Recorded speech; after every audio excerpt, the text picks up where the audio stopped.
कि breaking news पहुंचा रहे आप तक। देखिए ये बड़ी खबर, किसानों का आंदोलन 79वें दिन में प्रवेश कर चुका है। संयुक्त किसान मोर्चा ने रणनीति तैयार कर ली है। आंदोलन को आगे बढ़ाने को लेकर आंदोलन की आगे की रणनीति तय की गई। आज से राजस्थान के सभी टोल फ्री कराए जाएंगे। 14 फरवरी को देश में निकालेंगे कैंडल मार्च। पुलवामा शहीदों की याद में निकालेंगे candle march. Sir Chhotu Ram जयंती पर देश भर में दिखाएंगे एकजुटता। 18 फरवरी को देश भर में चलाएंगे रेल रोको आंदोलन। दोपहर 12 बजे से 4 बजे तक चलाएंगे रेल रोको आंदोलन। किसानों का आंदोलन 79वें दिन भी जारी है। लगातार किसान डटे हुए हैं, अड़े हुए हैं अपनी मांग को लेकर। 3 कानून वापस नहीं तो घर वापसी नहीं का नारा अब भी बुलंद है इनके तरफ से। महिलाएं, बुजुर्ग, युवा, बच्चे सभी डटे हुए हैं, सड़क पर बैठे हुए हैं। किसानों का ये आंदोलन 79 दिन पुराना हो गया है। हालांकि विरोध उसके कहीं पहले से हो रहा है, लेकिन किसानों को शायद ये पता है कि ये आंदोलन अभी और लंबा होने वाला है, इसलिए वो आगे की एक नहीं अनेक रणनीति बनाकर आगे बढ़ रहे हैं, जिसमें रेल रोको आंदोलन भी शामिल है और आज होने वाली 84 खाप की महापंचायत भी। दलाल 84 खाप की महापंचायत होनी है। खापों का समर्थन जिस तरह से एकाएक मिलने लगा है और ये सर्वजातीय खाप पंचायत बुलाई गई है, जिसमें कि आप समझ सकते हैं सर्वजातीय खाप पंचायत मतलब सभी खापें शामिल होंगी और सभी एक सुर में, एक स्वर से किसानों का समर्थन करेंगी, किसानों को सपोर्ट करेंगी। आंदोलन दिनों दिन मजबूत होता जा रहा है। 26 जनवरी के बाद जरूर लगा था कि आंदोलन छिन्न भिन्न हो गया, लेकिन ये और ज्यादा रंगीन हो गया। इसमें अलग अलग रंग देखने को मिले, इसमें खाप जुड़ गए, इसमें लगातार जो है दूसरी संस्थाएं जुड़ रही हैं। अब तो इन्होंने राजनीतिक चेहरों को भी शुमार कर लिया है। यह अलग बात है कि मंच पर नहीं आने देते किसी भी राजनेता को।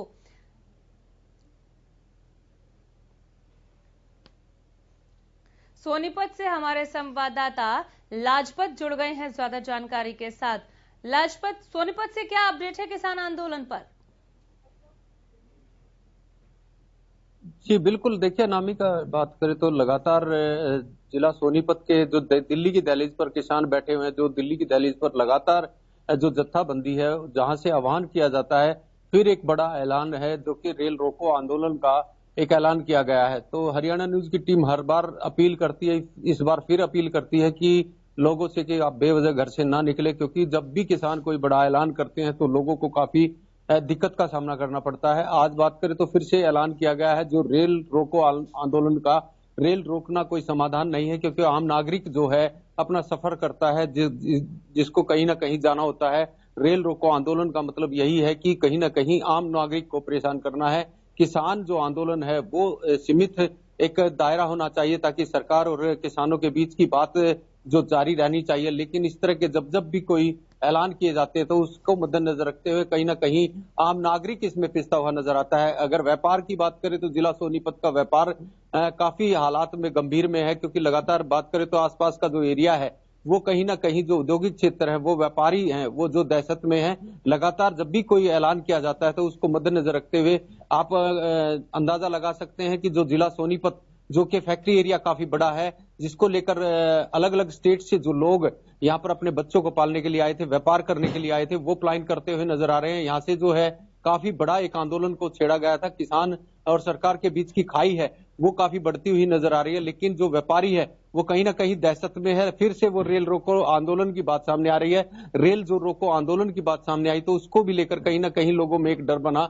चक्का जाम की बात सामने आई तो उससे भी लेकर कहीं ना कहीं लोगों के अंदर डर बना। ट्रैक्टर मार्च निकाला गया, उससे भी कहीं ना कहीं डर बना। गणतंत्रता दिवस को लेकर एक बड़ा आंदोलन छेड़ा गया, उससे भी लेकर कहीं ना कहीं डर बना। और फिर अब खापे जो पंचायतें कर रही हैं वो इस बात को मजबूत करने के लिए कि कहीं ना कहीं किसान आंदोलन कमजोर ना पड़े, इसलिए कहीं ना कहीं लगातार जो पंचायतें हो रही हैं उसको मजबूत करने के लिए और एक लोगों के अंदर जो आम नागरिक है उसके अंदर कहीं ना कहीं डर बनता हुआ नजर आ रहा है। जब भी इस तरह के आंदोलन होते हैं तो व्यापार पर काफी असर पड़ता है। मध्यम परिवार जो दुकानदार हैं, दुकानदारों पर भी काफी असर है, क्योंकि दुकानें हैं, जो फैक्ट्रियों में माल जो भी सामान बनता है वो दुकानों पे आता है और फिर बाजार में बिकता है, फिर पब्लिक तक जाता है, तो वो भी कहीं ना कहीं प्रभावित होते हुए नजर आ रहे हैं। आपको बता दें कि शहर पर कहीं ना कहीं इस मार को काफी झेल रहे हैं। आप अंदाजा लगा सकते हैं कि पहले कोरोना की मार, फिर लॉकडाउन की मार, अब किसान आंदोलन की मार, तो देश पर काफी बोझ पड़ता हुआ नजर आ रहा है। हम किसानों से अपील करते हैं कि आप संयम शांति से बनाकर रखें और सरकार से बातचीत करें, और सरकार से बातचीत कर ही इसका समाधान हो सकता है। आम नागरिक कहीं ना कहीं इसमें डरता हुआ आंदोलन कीजिए, मांगे उठाइए, लेकिन इस तरीके से मत कीजिए कि जो आंदोलन जीवी हैं वो आपके आंदोलन को अक्वायर कर ले। इससे आंदोलन की पवित्रता नष्ट होती है। खुद प्रधानमंत्री ने यह बात कही। बहरहाल बने रहिए, मैं लौट रही हूँ। आपने जिन प्रभावों का जिक्र किया कि क्या साइड इफेक्ट है जो लोगों को परेशान कर रहे हैं इस आंदोलन के, अब उसके लिए सरकार जिम्मेदार है या फिर आंदोलनकारी, ये लोग खुद तय करें तो बेहतर होगा। वो प्रभाव कैसे आप तक पहुंचे और व्यापारियों ने क्या किसी तरह की कोई शिकायत रखी है, ये जानने के लिए लौट रही हूं। बने रहिए। झज्जर का हाल जरा जान लेती हूं। मैं रमाकांत, हमारे संवाददाता जुड़ गए हैं। झज्जर में किसान आंदोलन को लेकर किस तरह की आप चहल पहल देख रहे हैं? पहले के मुकाबले संख्या बढ़ी है किसानों की। एक बात आपने कही थी रमाकांत कि ड्यूटी लगाई जाएगी, कुछ किसान आंदोलन पर होंगे और फिर जो घर में होंगे वो जब वापस जाएंगे आंदोलनकारी तो वो उनकी जगह पर आएंगे, तो इस तरह की चीजें आप देख रहे हैं? जी बिल्कुल, लगातार जो किसान है वो अलग अलग ड्यूटी करेंगे। एक गांव से 10 आदमियों को निकाला जाएगा। जब वो 10 आदमी एक हफ्ता वो रह जाएंगे, उसके बाद अगले 10 आदमी उनकी जिम्मेवारी लेंगे। इससे कहीं ना कहीं जो फसल कटाने का जो समय है वो जो ऐसा लग रहा है कि जो भीड़ है वो कहीं ना कहीं बदस्तूर जारी रहे, इस वजह से उन्होंने प्लानिंग भी की है। कल अभय सिंह चौटाला भी यहाँ ढांसा बॉर्डर पर पहुंचे तो उन्होंने भी इस बात को इम्प्लीमेंट करने के लिए जोर दिया। साथ तौर पर कहा कि सरकार झुकी हुई है, आप लगातार इसी तरह का प्रयास करें, हिंसा ना करें, लेकिन जो चीजें उनको मनवानी है वो मान जाएंगे। ये भीड़ है, जो भीड़ अगर हमें कम दिखेगी तो सरकार पर जो दबाव बनाने का हम लोग निरंतर प्रयास कर रहे हैं वो प्रयास हमारा असफल हो जाएगा। मानते हैं कि घरों में और भी काम होते हैं, लेकिन हर घर से एक व्यक्ति को इस आंदोलन में अपनी अहम जिम्मेवारी देनी होगी, क्योंकि ये जो चीजें हैं ये किसान आंदोलन नहीं है, ये जन आंदोलन है। उन्होंने साफ तौर पर कहा जो ये 3 काले कानून हैं इसमें से 2 तो किसान के विरोधी हैं, लेकिन एक व्यापारी और जो छोटे वर्ग के जो लोग हैं उन पर भी ये भारी पड़ेगा, क्योंकि उन्होंने साफ तौर पर जो पिछड़ा वर्ग था या दलित लोग थे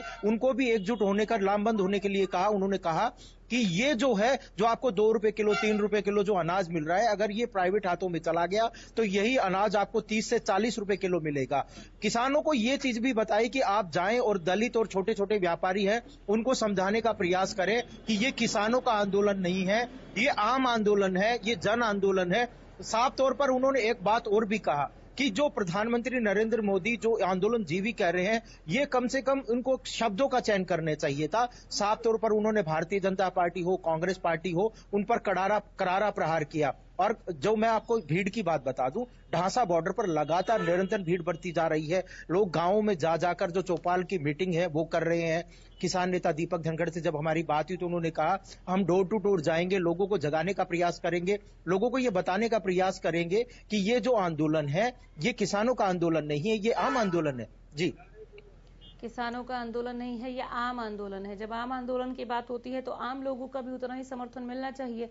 हालांकि आंदोलनकारी ये कह रहे हैं कि आम लोगों का नहीं, पूरे देश का समर्थन है हमारे साथ, की तो आम लोगों की क्या बात की जाए। लेकिन क्या वो आम लोग नहीं है जिन्हें जो दिक्कतें आ रही हैं वो अपनी परेशानियां सामने रख रहे हैं? रमाकांत, जैसे अभी आप लाजपत को सुन रहे थे, व्यापारी वर्ग परेशान है। आप देखिए कि कोरोना काल के बाद अभी तक ट्रेन सेवा को पूरी तरह से बहाल नहीं किया गया है, लोग पहले ही परेशान हैं। अब जो रेल रोको अभियान होगा इस आंदोलन का अगला कदम, उससे लोगों को कितनी परेशानी और झेलनी पड़ सकती है?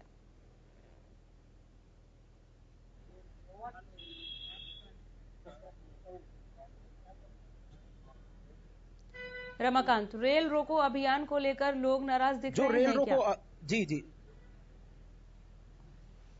बिल्कुल, उन्होंने साफ तौर पर कहा इस तरह की जो मूवमेंट है वो कहीं ना कहीं गलत है और किसानों को एकजुटता अपनी दिखानी चाहिए, लेकिन जो आम मूवमेंट है उसमें दखलंदाजी नहीं करनी चाहिए। अगर आम लोगों की प्रतिक्रिया की बात करूं अनामिका, तो उन्होंने साफ तौर पर कहा कि ट्रेन रोकने से कहीं ना कहीं जो व्यापारी वर्ग है या आम जो सवारी है उनको काफी दिक्कतें आएंगी। 4 घंटा अगर वो रेल रोक देंगे तो जो आम लोग जो बाहर जाते हैं या ट्रेन से जो सफर करते हैं वो कहीं ना कहीं उनको दिक्कतें आएंगी। तो साफ तौर पर उन्होंने कहा है किसानों को इस तरह से ध्यान रखना चाहिए और इस तरह की कोई भी मूवमेंट नहीं करनी चाहिए जिससे आम लोगों को परेशानी हो।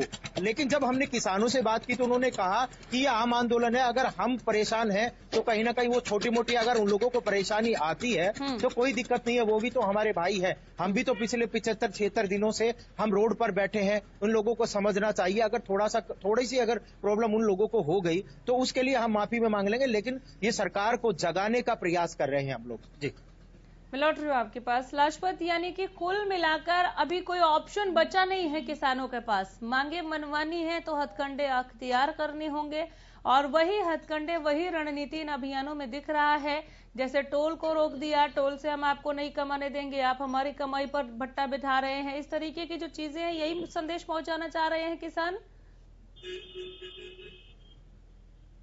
जी बिल्कुल अनामिका, देखिए के बाद एक बड़ा जो स्टेप जो उठाया जा रहा है उसको लेकर कहीं ना कहीं काफी बड़ी दिक्कतें हो सकती हैं। दिक्कतें इसलिए कि लगातार जैसे टोल फ्री करवा गया है या काफी ऐसी जो चीजें हैं जिनको अपनी भीड़ को मजबूत करने के लिए इस तरीके की रणनीति बनती हुई नजर आ रही है।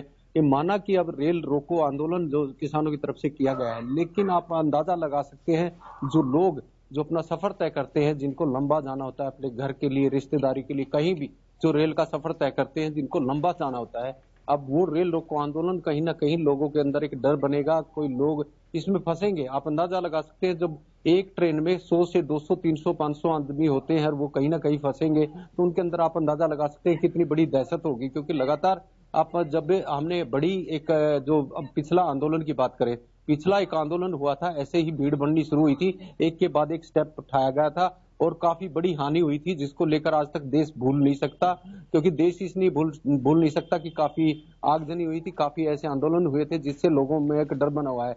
चक्का जाम की जो बात सामने आई थी, आप अंदाजा लगा सकते हैं उस दिन कोई भी आदमी घर से नहीं निकला था, कोई भी व्यापारी घर से नहीं निकला था, कोई भी अपनी ड्यूटी पर नहीं जा पाया था। इसका अंदाजा आप लगा सकते हैं, आप उनकी हाजिरियां चेक कर सकते हैं जो ड्यूटी पर जाने वाले व्यक्ति थे। जिस दिन चक्का जाम था उस दिन कोई भी आदमी घर से सुबह ही नहीं निकला था, सिर्फ 3 घंटे का जाम किया गया था। लेकिन उसको अंदाजा लगा सकते हैं उस दिन सुबह से ही हमने लोगों को लाइव तस्वीरें दिखाई थी कि पहले से ही रोड खाली थे और किसानों ने अपना एक जो 3 घंटे का चक्का जाम था उसमें लोगों ने खुद ही समर्थन किया था। लेकिन अब रेल रोको आंदोलन ये कोई समाधान नहीं है, आम नागरिक को परेशान करने का एक बड़ा स्टेप है। लेकिन कहीं ना कहीं सरकार और प्रशासन के सामने काफी बड़ी चुनौती है रेल रोको आंदोलन। इसका मतलब काफी बड़ा एक आंदोलन है और उस दिन कोई उगरना हो जाए, भीड़ कोई उगरना हो जाए, इसलिए हम लोगों से आपको मांगे माननी होंगी, नहीं तो इस तरह की चीजें जारी रखेंगे, आंदोलन भी करेंगे और इस तरीके से आप पर प्रेशर बनाएंगे। इस प्रेशर पर मैं अपडेट के लिए जरूर लौटूंगी आप दोनों के पास। फिलहाल बहुत शुक्रिया इस तमाम जानकारी के लिए। तो आंदोलन चरम पर, आंदोलन 79वें दिन में, आंदोलन नई रणनीतियों के साथ, आंदोलन और ज्यादा गुस्से के साथ।